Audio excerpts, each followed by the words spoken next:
وسهلا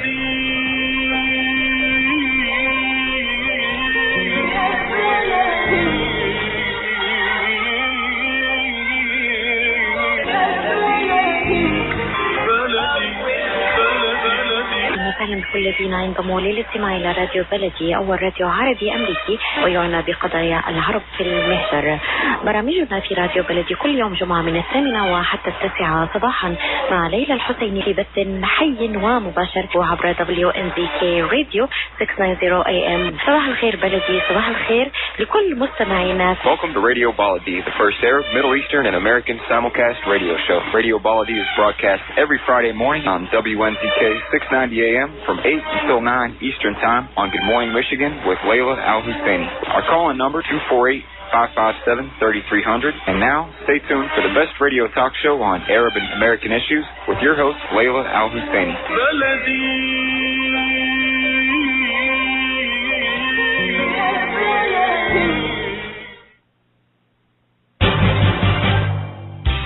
This is Dr. Sahar Khamis. Join me on the third Friday of each month at 8 a.m. Eastern Standard Time.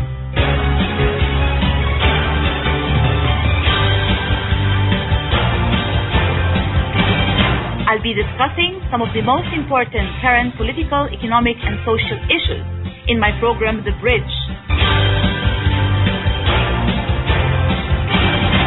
On Radio Baladi, on America's Voice of the Arab, WNZK 690 AM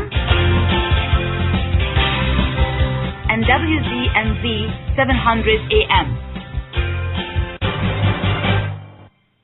Good morning, everybody. This is your host, Dr. Sahar Khamis, Assistant Professor in the Department of Communication at the University of Maryland, College Park, and an expert on Arab and Muslim media. 3 years ago, in 2011, the Arab world witnessed a sweeping wave of political transformation, which led to a series of dramatic shifts and changes in many Arab countries. However, the consequences of this wave of revolt and upheaval varied from one country to another, and the path to democratic transition in some of the Arab Spring countries has been more challenging and in some cases even more tragic than others. Therefore, it is important to pay special attention to the major developments that took place in the Arab region since the eruption of the Arab Spring movement, and to pay special focus to the countries which had a more problematic transition to democracy, such as Egypt and Syria, for example. It is equally important to understand the implications of these developments on the peace process in the Middle East, as well as the U.S. foreign policy in the region, and the most important shift in Arab public opinion trends. With me this morning to discuss all of these important issues is a distinguished scholar and renowned expert on Middle East affairs, Dr. Shibli Talhami. Dr. Shibli Talhami is the Anwar Sadat Professor for Peace and Development at the University of Maryland, College Park, and the non-resident Senior Fellow at the Saban Center for Middle East Policy at Brookings. He has taught at a number of prestigious universities, including Princeton, Swarthmore, University of Southern California, Ohio State, Columbia, Cornell, and the University of California at Berkeley, where he received his PhD in political science.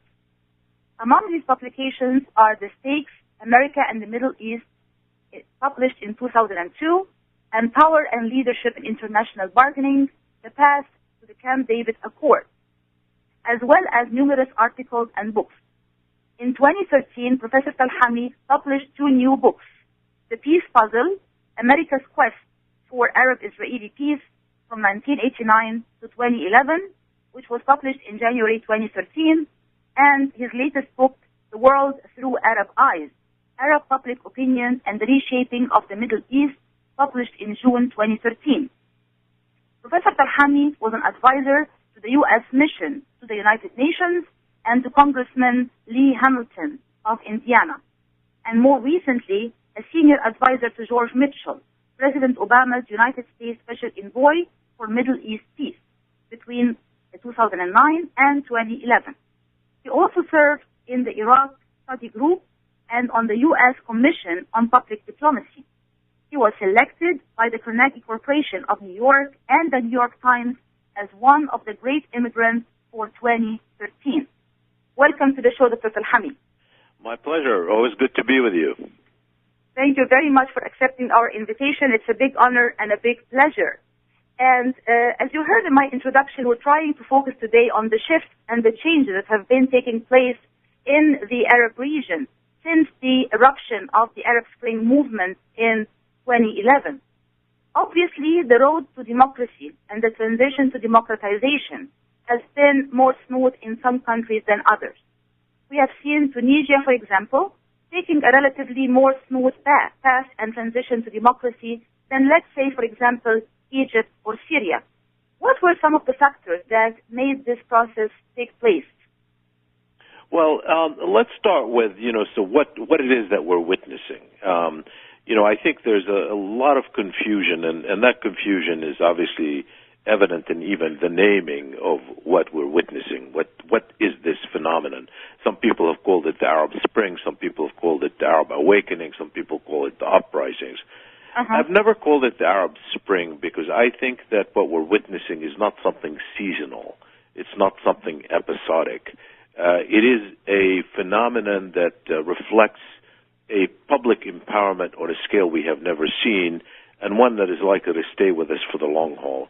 But one of the things that I think was misunderstood about the Middle East, misunderstood by scholars, I think misunderstood by analysts, and certainly by policymakers, is that even in the era of authoritarian rulers that preceded the Arab uprisings 3 years ago, the people of the region always matters in some form or another, not necessarily directly in the way we think about it in democracy. So that's one that was misunderstood. And the second is that to say that people matter more now for a variety of reasons that we can discuss doesn't mean that they will determine the outcome of politics. And therefore, there is no straight path to democracy as some people expect. Both of these things have to be understood. So let me start really with the first point, which is about, do people in the Arab world matter? Have they mattered in the past? Do they matter more now? I think this is really the question that needs understanding, and that really is one reason why I ended up doing 20 years of research for this book that I just published, The World Through Arab Eyes. It started long before the Arab uprisings and before when people were assuming Arab public opinion didn't matter. And let me give you two examples of how I thought about this issue and related to the changes that have taken place now. First, when I did my first book on the Camp David Accords between Egypt and Israel in the late 1970s, one of the things that struck me as I was doing research was a conversation that the late President of Egypt, Anwar Sadat, had with the former Prime Minister of Israel, Menachem Begin, mediated by then-President Jimmy Carter at Camp David, as they were trying to negotiate a deal. And Jimmy Carter brings them both together to Camp David, Maryland, for this intense negotiation with the aim of getting an agreement before they leave. And on the first meeting that they had, the three of them together, they both, of course, are saying, stating their tough positions. And then Anwar Sadat looks at Begin and says, I can never do what you're asking me to do, because if I were to do that, my people would reject me. And so Menachem Begin shot back and said, essentially, what do you mean, your people? You're essentially a dictator. He didn't quite use those terms. You tell them what you want them to believe. You control the media. They believe you. You can bring them along. You can dismiss them. Essentially, your people don't matter. Well, that was kind of Sadat was so angry by that, by the way, that they had to be separated for the rest of the negotiations. All of the rest of the negotiations between Egypt and Israel were at a lower level, or Jimmy Carter talking to them directly, individually. But at the same time, it turned out the CIA, which has just declassified some documents from that period, was making an assessment about Egypt specifically. And one document that I examined recently in the declassified materials was actually trying to assess where public opinion in Egypt was on Sadat's initiative to make peace with Israel. And essentially that document went like this. It estimated that Egypt's population was about 35 million. As you know, now it's more like 85 million. Now it's actually 94. And then it said, well, you know, you have between the Said, Upper Egypt, and the Delta of the Nile, and the poor neighborhoods in cities, you have 32 millions of 35 millions altogether. And those people don't matter, so don't pay attention to them, essentially. So that was the attitude. The attitude was that you know, the public in the Middle East really doesn't matter. And so you don't have to think about it. You don't have to know anything about it. But think about it for a minute. Anwar Sadat was assassinated, and he didn't even do half of what Begin was asking him to do. He was assassinated. And not only that, but we know that this was the beginning of the militancy that emerged in Egypt that gave rise to Ayman Zawahiri down the road. So you can say the public doesn't matter, but it mattered even then. But it wasn't understood that it mattered, and we had to analyze that a lot more. But what we see now, seems to me, if I can just intervene here, it seems to me that this whole notion of the Arab public does not matter and Arab public opinion does not matter has been changing drastically since the inception of the Arab awakening movement. I call them the Arab awakening, not the Arab Spring, to go along with your notion. It seems that this has been a whole changing landscape since 2011, that now we are seeing the Arab voices and the Arab street and the Arab public opinion for the first time changing the balance of power in the region.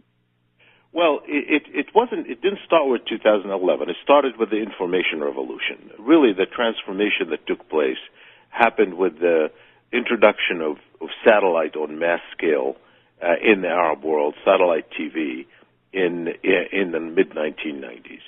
That revolutionized the media. It took away the monopoly of governments, and it created an independent source of public opinion that undermined government's ability to control the narrative, for one thing.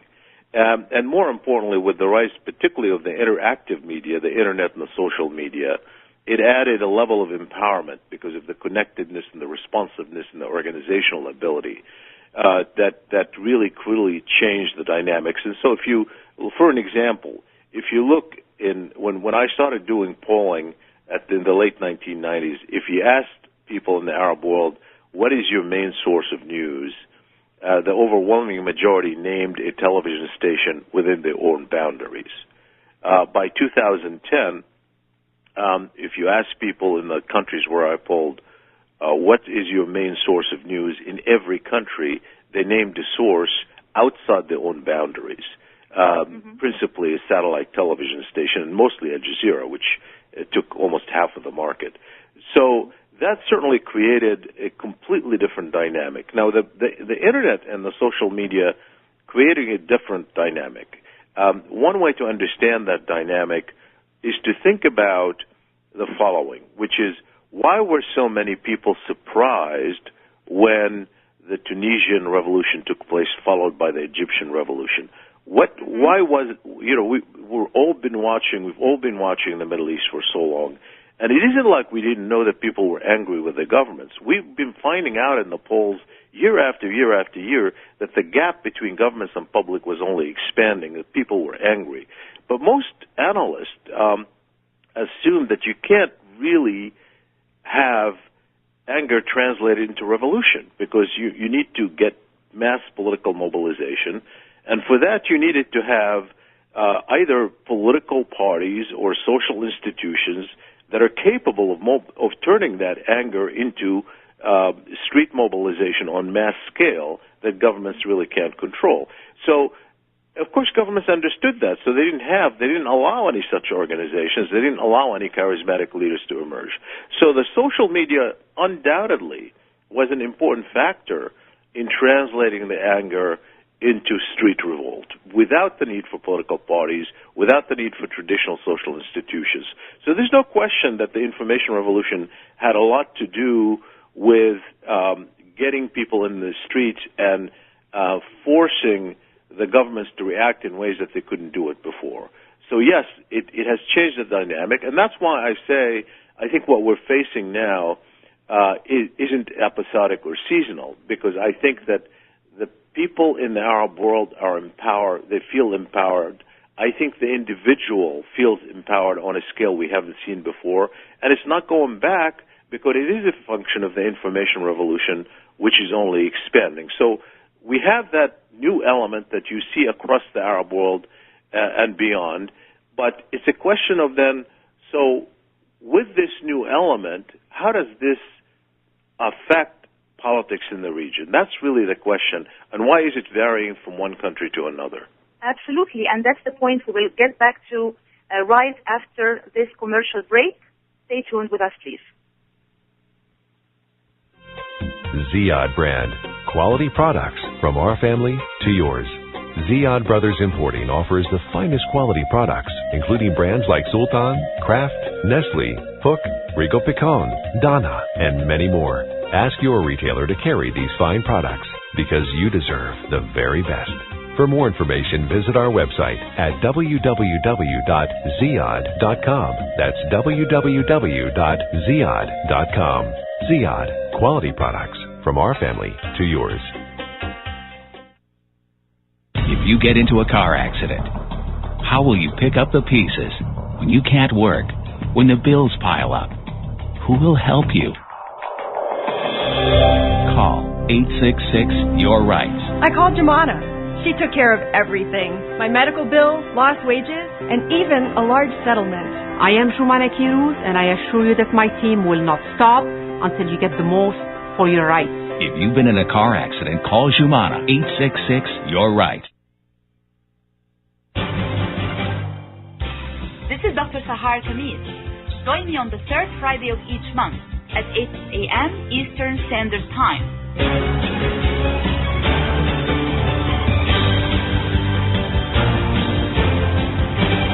I'll be discussing some of the most important current political, economic, and social issues in my program, The Bridge.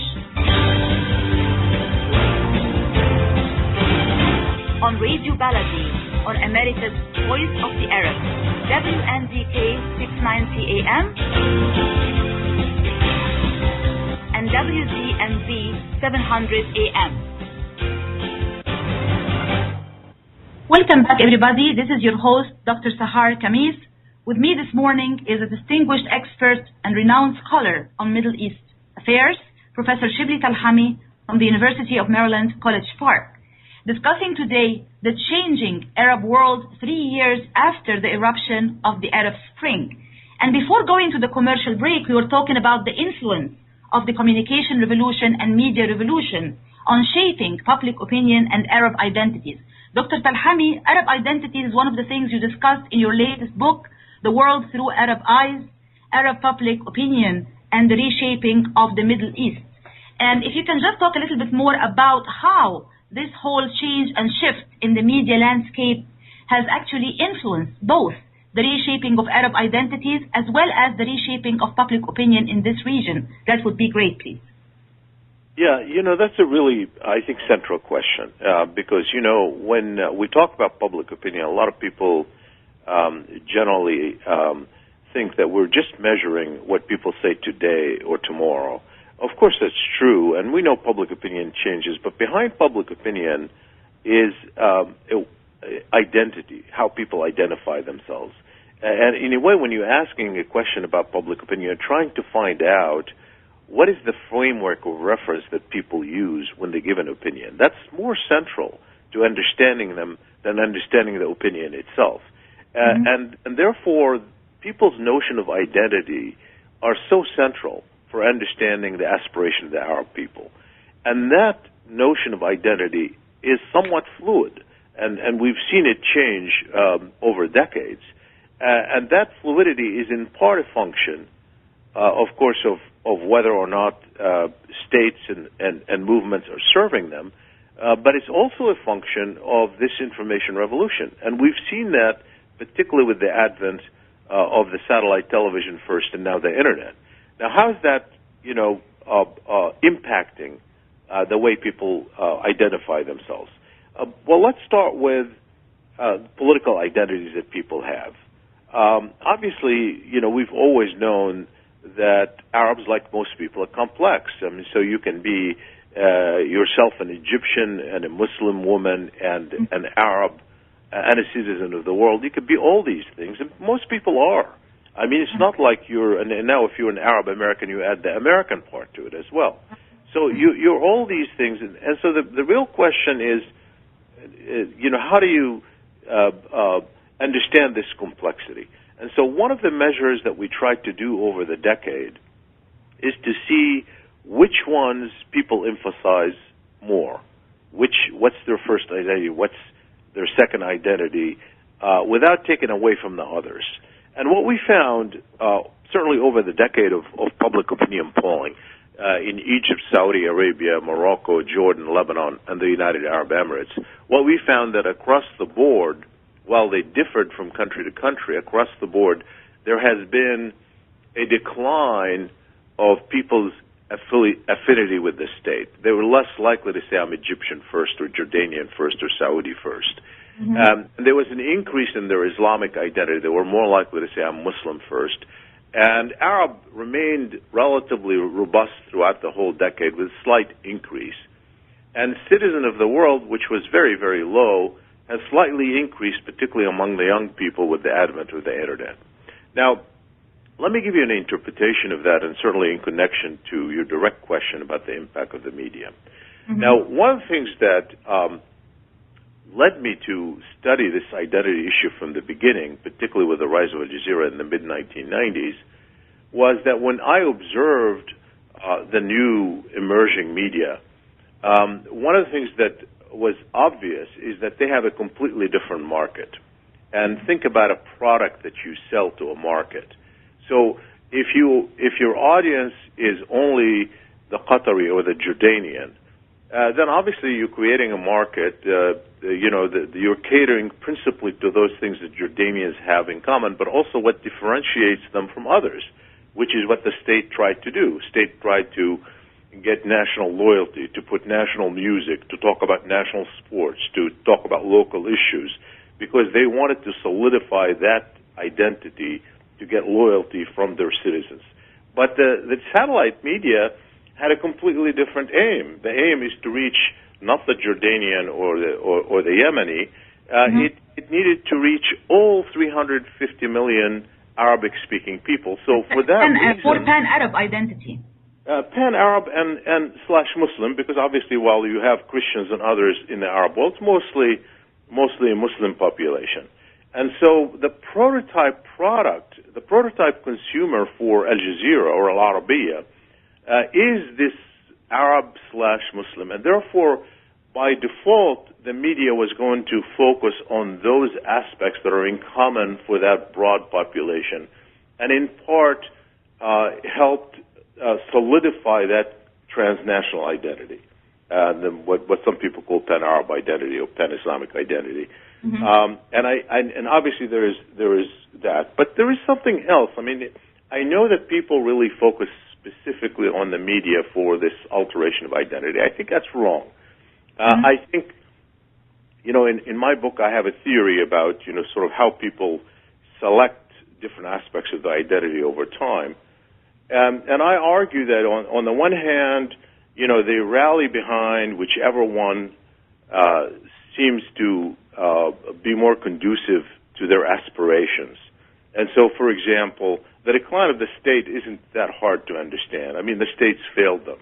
They didn't provide. They didn't meet their aspirations either on domestic issues or foreign policy, and it was a decade of dashed aspirations.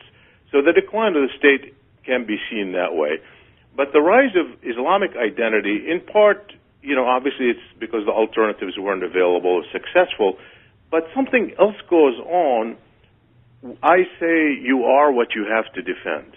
You defend that aspect of identity that's most under assault. And I think over the decade, particularly after 9/11, many Muslims around the world felt that the whole, counterterrorism campaign was really an anti-Muslim campaign, an anti-Islam campaign. And we see that in the polls. And more people said U.S. foreign policy is aiming to weaken the Muslim world than we've seen in the past. And so that people rally behind that. So part of the rise of Islamic identity was, I think, an interactive part with an interpretation of how the rest of the world was behaving toward the region.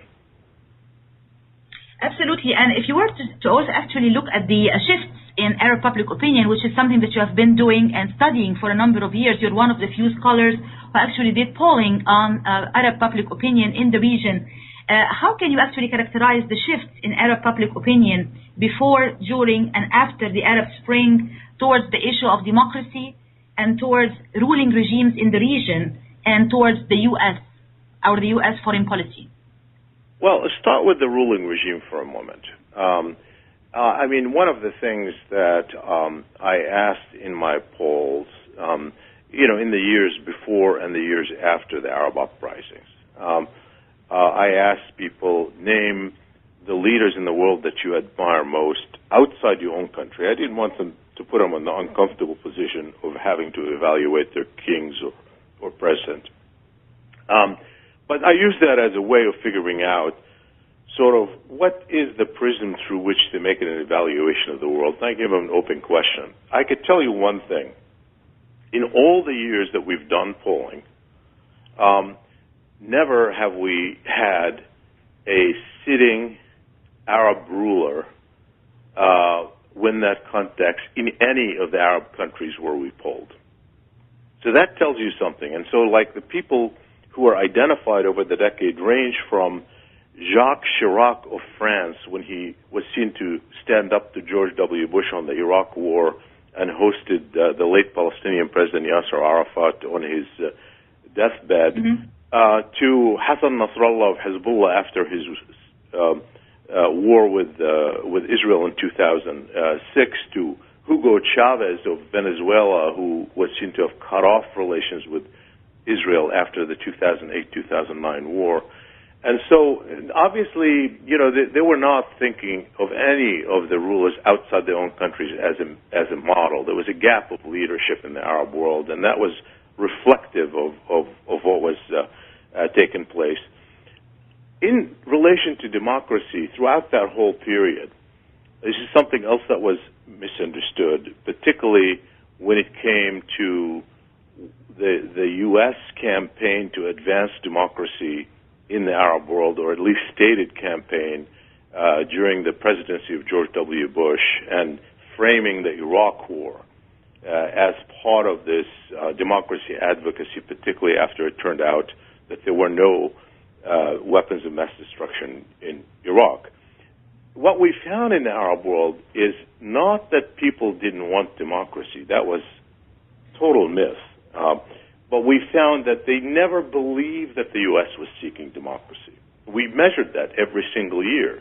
What do you believe? What do you think the aims of the U.S. are? And we gave them a whole list. And democracy, most of the time, less than 10% of the Arab public said democracy is high in the American priorities.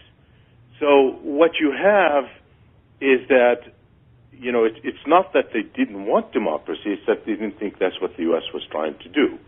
And when you ask them, to name countries that, that are most democratic, with most freedom for the people in the world, before the Arab uprisings and after the Arab uprisings, we continued asking that in 2011 and also 2012.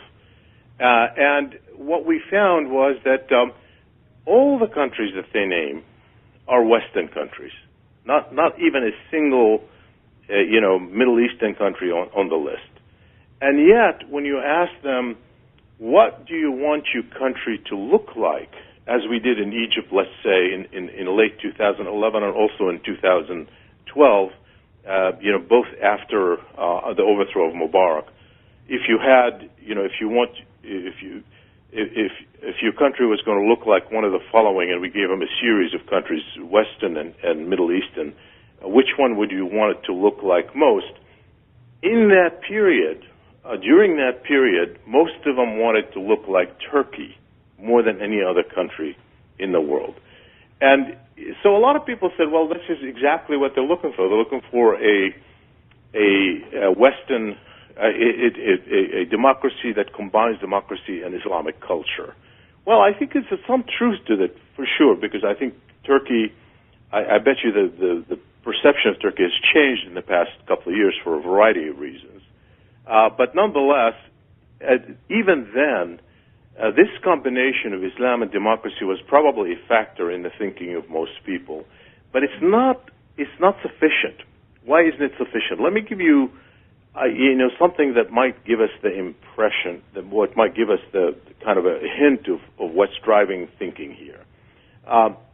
It's true that they were naming a country that was relatively democratic in the Muslim world. But had Turkey been still seen as an ally of Israel and, basically responsive to the U.S. and not standing tall in the world, I don't think they would have selected Turkey.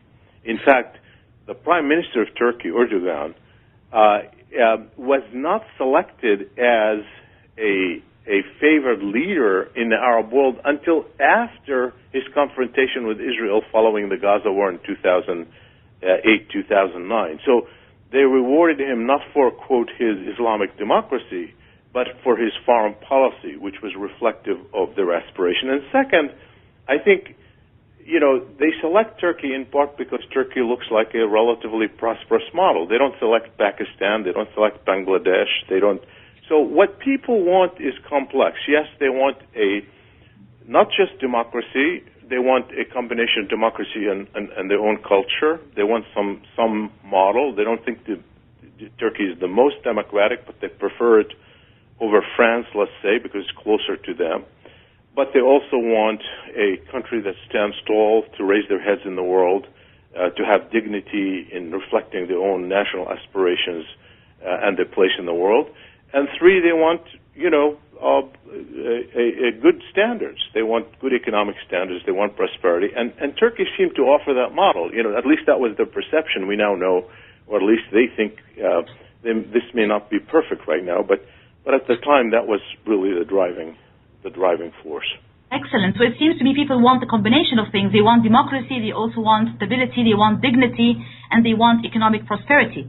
We will continue our discussion right after this commercial break. Stay tuned, please. Dr. Al-Zuhaili specializes in diabetes and endocrinology and has been conducting research for over 12 years. Right now, there are several clinical studies actively enrolling for both adult and pediatric patients with type 2 diabetes.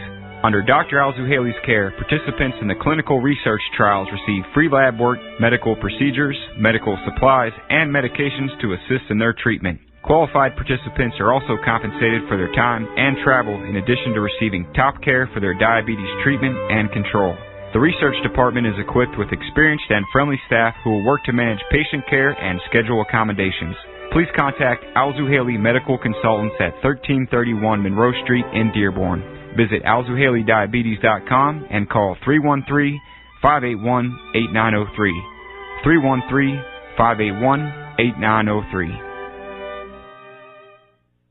Good news. As of November 17th, Immigration has been given new instructions to review and close all pending cases. If you're in immigration proceedings, call attorney Stephen Lagana at 617-283-1018. Free consultation for Michigan residents. Mention Radio Baladi. For the latest in immigration law, Stephen Lagana specializes in immigration and federal court proceedings, visas of all kinds, deportation, court appeals, open refugee status, and much more. All immigration cases are currently pending review. It's time to get the right attorney working for you. Call immigration attorney Stephen Lagana at 617-283-1018. Mention Radio Baladi. That's 617-283-1018.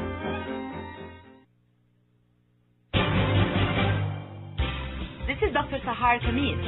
Join me on the third Friday of each month at 8 a.m. Eastern Standard Time.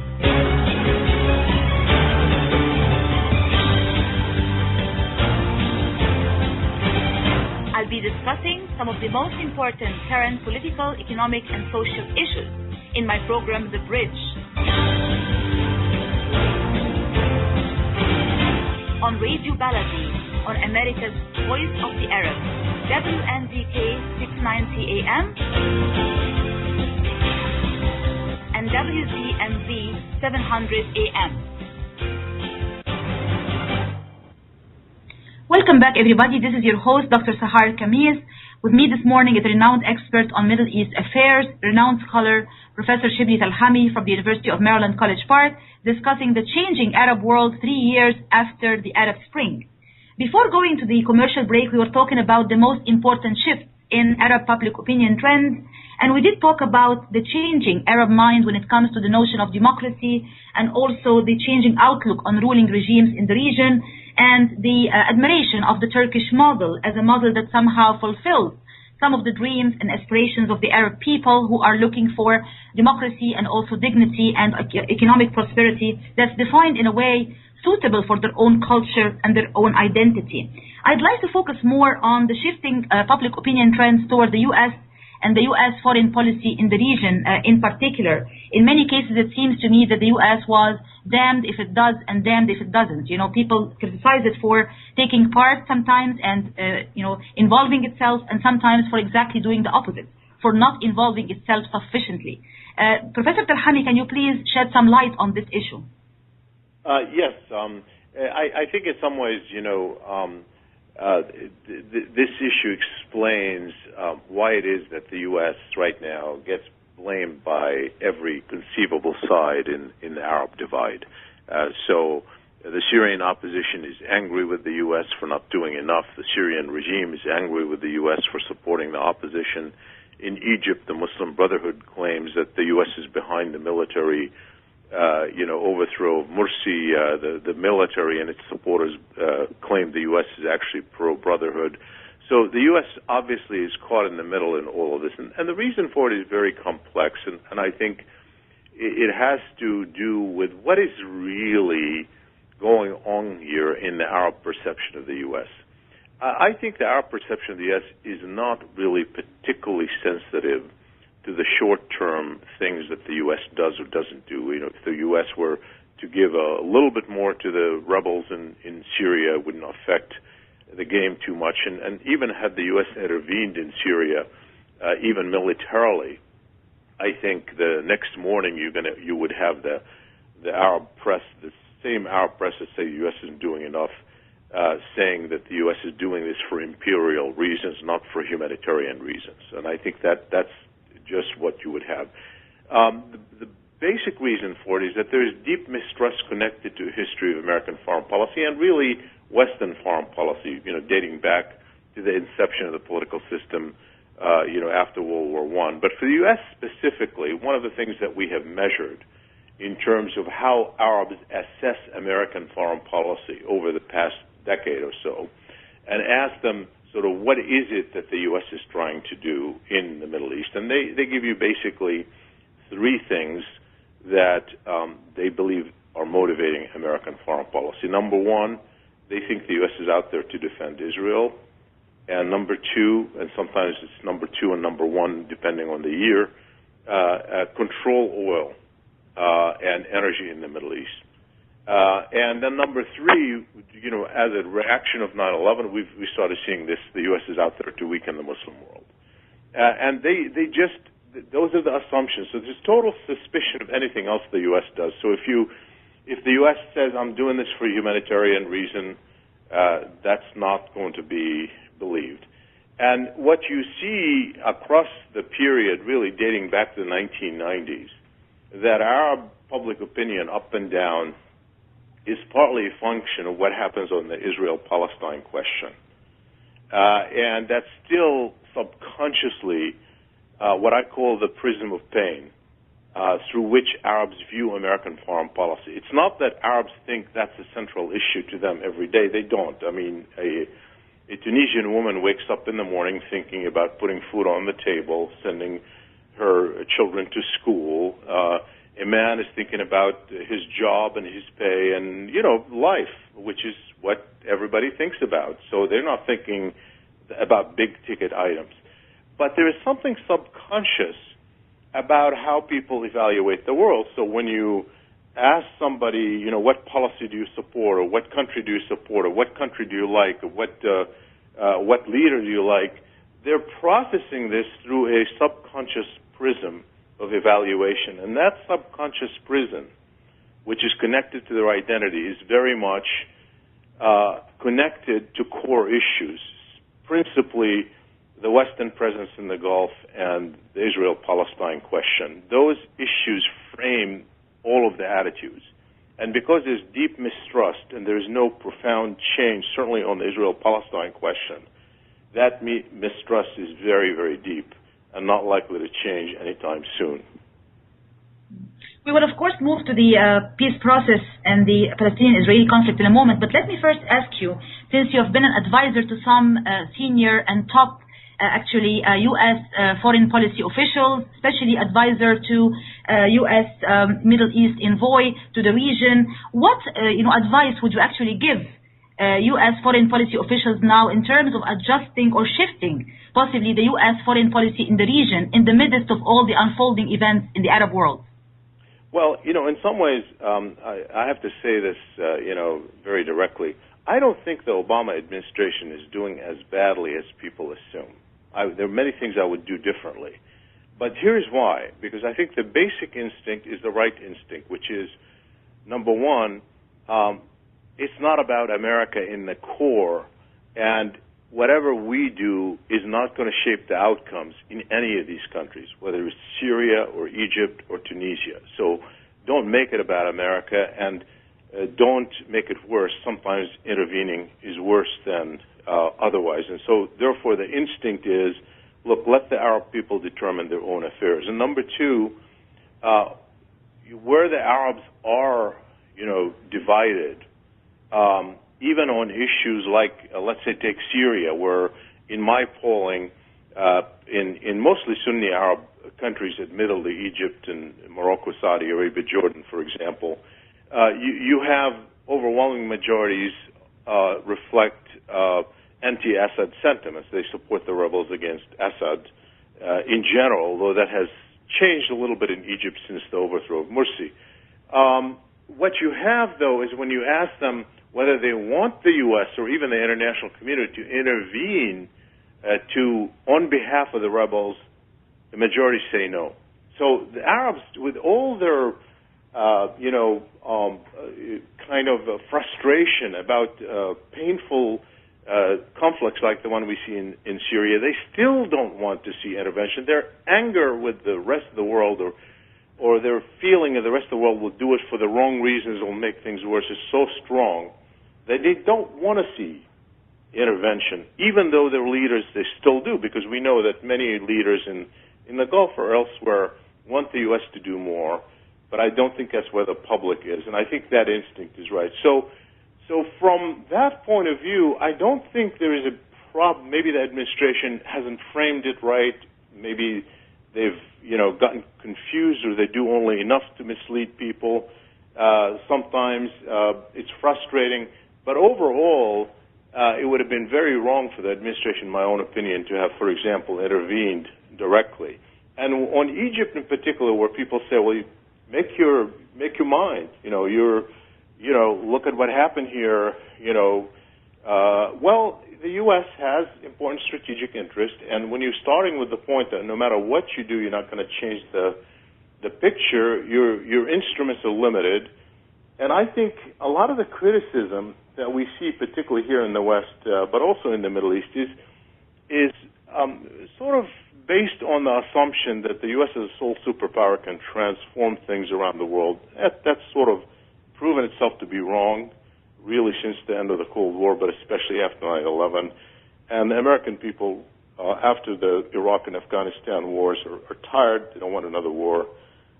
So, therefore, the administration's focus on working on the margins with allies to see some change and use American influence where possible on the margins is right. And the American focus on the two big-ticket items that are going to be hugely consequential strategically, the Iran issue and the Arab-Israeli issue, is also right, because those are the ones that in the end could be far more transformative than anything else the U.S. is going to do at any level in any particular country.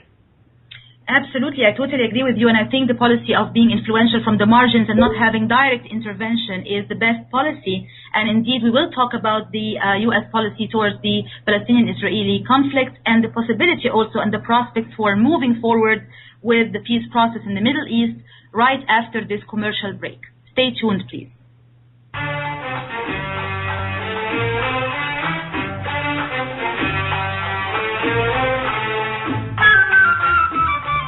المحامي ستيفن لاجانا المحامي القدير في الهجرة والتجنس يعلن افتتاحه لمكتبه الواقع في مدينة ديربون وتماما على 5300 شيفر رود.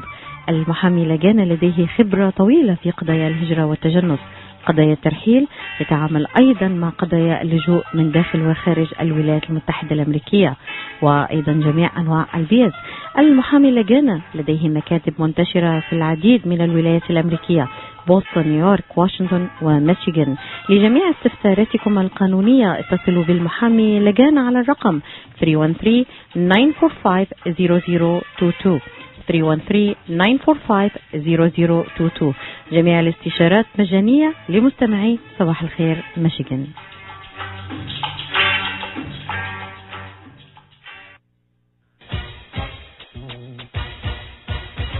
بيتسي للعرائس، أجمل مجموعة أزياء من أرقى دور الأزياء الأمريكية، إضافة إلى أكبر تشكيلة فساتين للحفلات، المناسبات، ملكات الجمال ومن أشهر المصممين David Tutera, Tony Bowl and McDougall Couture.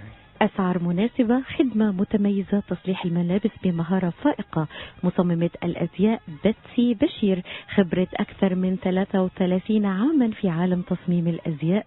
للمواعيد اتصلوا على 248-669-9999 248-669-9999. يقع المحل على 6189 هاجرتي رود ويست بلومفيلد. بيتسي's برايدل اند فورمال، علامة مميزة في عالم الأزياء. سيدتي الجميلة ممكن تسمحي.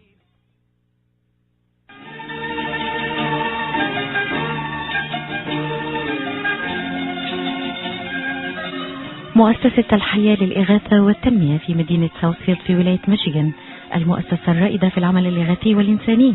مؤسسة الحياة ومنذ 20 سنة تقدم العون للفقراء والمحتاجين والمتضررين بسبب الكوارث الطبيعية أو الحروب في شتى أنحاء العالم. كما تقوم مؤسسة الحياة بكفالة الأيتام والعوائل الفقيرة وحفر آبار المياه في مناطق الحاجة، وأيضا تقوم مؤسسة الحياة بتزويد المشافي والمستوصفات الصحية بالأدوية والمعدات الطبية وإنشاء مدارس وعيادات طبية في أقطار عديدة من العالم. مؤسسة الحياة مرخصة للعمل في الولايات المتحدة الأمريكية، وجميع التبرعات معفاة من الضرائب. اتصلوا بمؤسسة الحياة للإغاثة والتنمية على رقم الهاتف المجاني 1-800-827-3543 أو زوروا موقعهم الإلكتروني على www.lifeusa.org.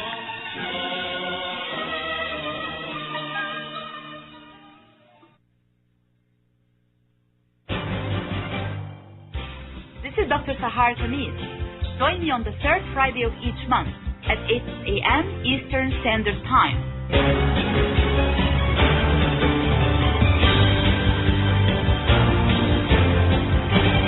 I'll be discussing some of the most important current political, economic, and social issues in my program, The Bridge.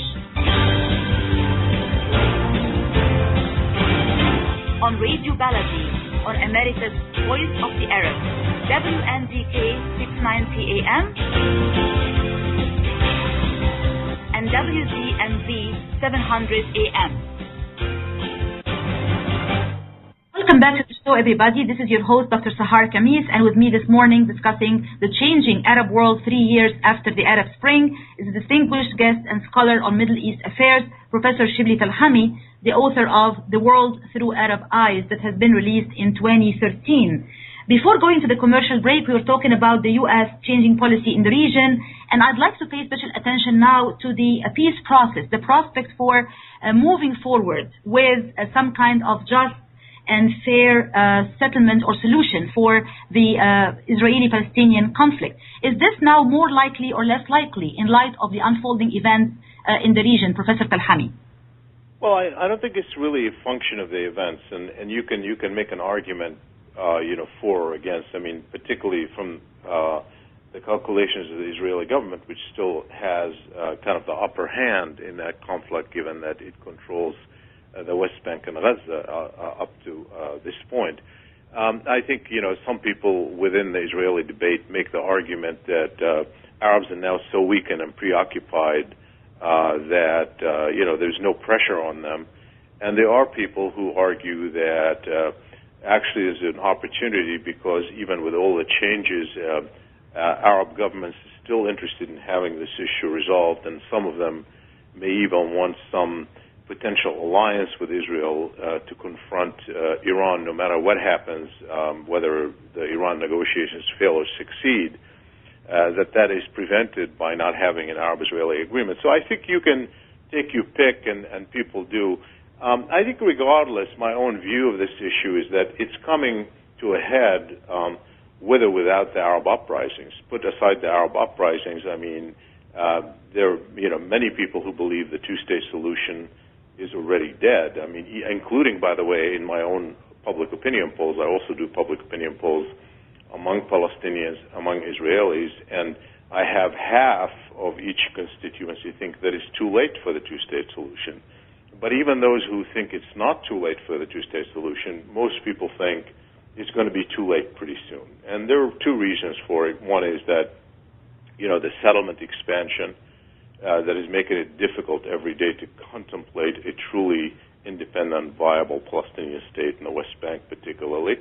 And then the second is the shifting psychology of people just basically, assuming it's not going to happen and therefore going into this confrontational mode that is very hard to overcome. We see a lot of that right now. So time is running out on the two-state, which is one reason, I think, why this administration decided to make it a priority. I think one thing that, you can say about this president when he first came to office and this Secretary of State, John Kerry, is that they came with the belief that Arab-Israeli peace is an American interest, and therefore it needed addressing, and that the two-state solution in particular is the only one that this administration can endorse, or the next administration can endorse, because, frankly, if they wake up one morning and it turns out it's no longer possible to have two states, they wouldn't know what to do, because they're not going to accept indefinite occupation. That would be immoral and it would be impossible for them to take politically. They're not going to accept annexation of the territories without equal citizenship, and they're not going to accept annexation with equal citizenship because that would negate their position that Israel must be a Jewish state. And so you have this really complex reality for American politicians that both, I think, Obama and Kerry understand, and they know time is running out. So they're creating this intense diplomacy to give it one more shot, and I think maybe that's the last shot in my own view, after which I think most people will say it's no longer possible, and we'll go into a different mode in relation to this conflict. So is it possible? Is it possible? Of course it's possible. I mean, people say, well, wait until, quote, it's ripe or their conditions are better, but that's never the case. I mean, when you look at all the breakthroughs that have happened in history, they happen, unexpectedly. And so you create opportunities. Opportunities are not born on their own. And so, of course, it's possible. But what does it take? I think the administration is assuming that the Palestinian public opinion and Israeli public opinion actually would accept a mediated settlement along the lines that many analysts see. And I think that's right. I tested that in my own public opinion poll in December. And you do get a majority support among Israelis and Palestinian people. But in order to do that, you need to have, obviously, government support those agreements.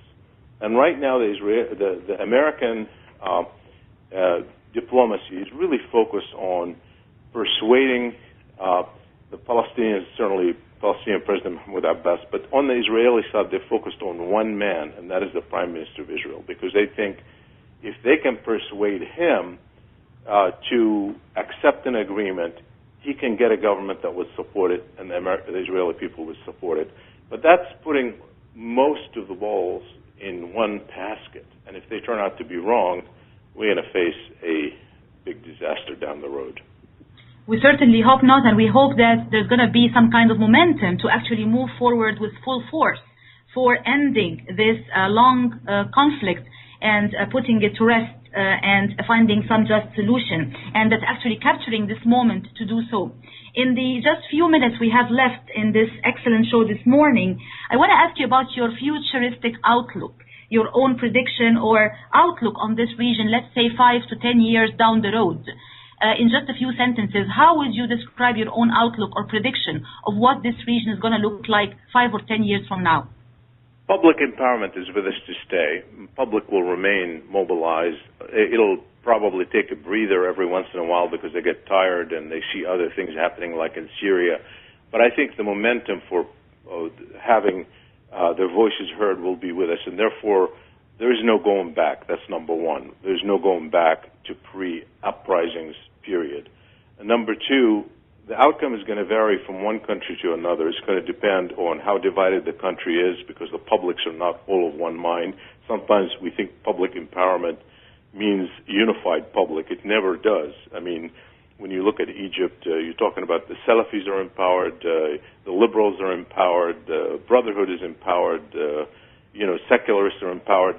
So you obviously have contestation. The more division a country is, the more trouble there's going to be. And if you add sectarianism to the mix, as you have in places like Syria and Bahrain, it's even more complicated. Number three, the militaries in the Arab world will remain critical for the next decade, no matter what people say, because if you look at the outcomes of every country that faced uprisings, that outcome, whether you interpret it as good or bad, was a function of some military decision to allow it or to stop it, and that will remain the case for the next decade.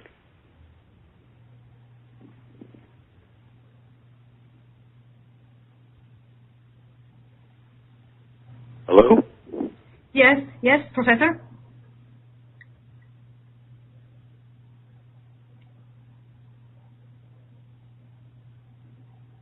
Yes?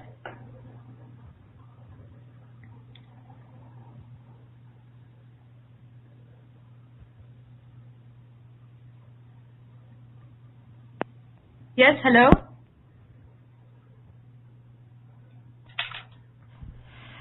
Yes, Dr. Khamis, we're still in, and the doctor, he dropped, I think, the call for some reason. I mean, he's still on?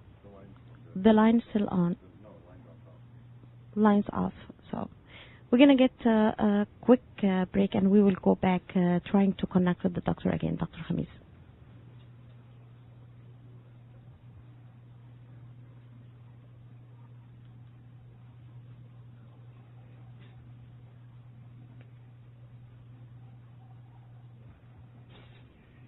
Hello? This is Dr. Sahar Khamis. Join me on the third Friday of each month at 8 a.m. Eastern Standard Time.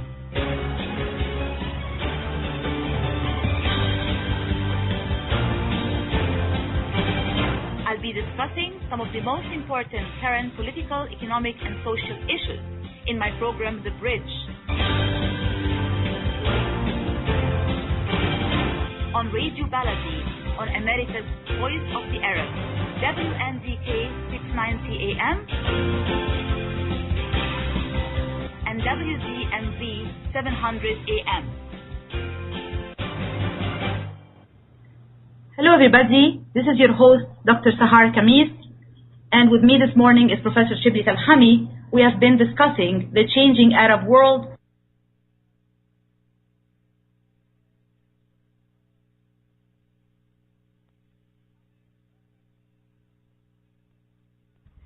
Thank you, everyone.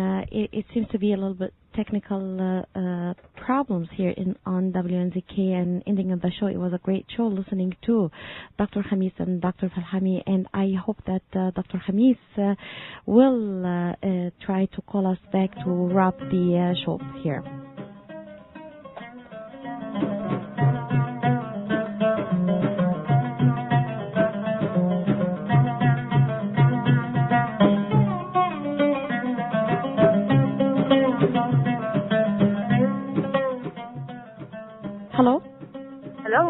Yes, Dr. Khamis, it was a great show.